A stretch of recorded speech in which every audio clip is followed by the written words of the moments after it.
235 animal shelters in the state of Indiana, but there's only one organization that will provide care for cats with special needs. 51 years ago, Barbara Wills discovered a paralyzed kitten near her home and soon discovered that there was no organization in Indiana that would take special needs cats or kittens.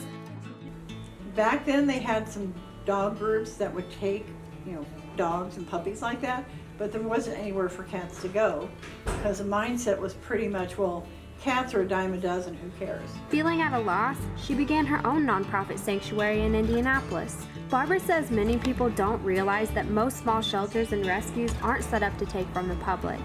There are some restrictions on which cats they'll take in.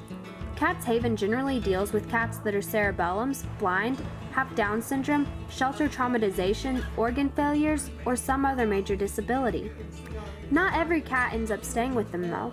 Many younger cats that are trainable and nice enough will be sent to the Humane Society for adoption. Most of the time, it's the older ones that have to stay long term. Sometimes it's just their age, and you look at them and you know that they're shutting down, or you know they're going to be a hospice, and they really don't need to die in a shelter.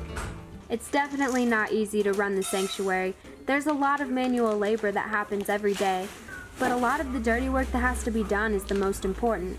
With over 260 cats in their system at 4 different colonies, food and litter is a commodity like no other. Most funds and supplies are provided through donations. Since they're a sanctuary and not a shelter, they don't qualify for most grants.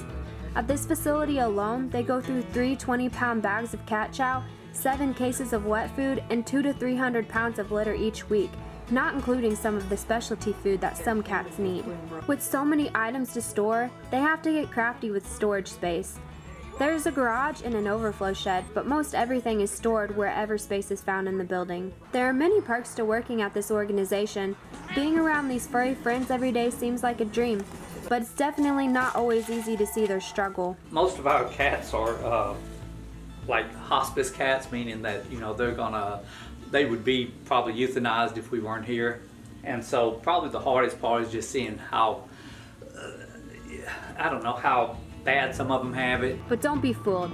Despite the troubles these furry friends face, they're still as curious and cuddly as ever, and Barbara makes sure they're always well taken care of.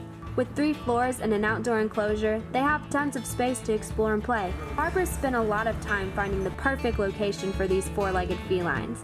After 18 months of renovations at their College Avenue location, they now have a lifetime home at Cats Haven. I have no idea where some of these guys or what their lives before were like.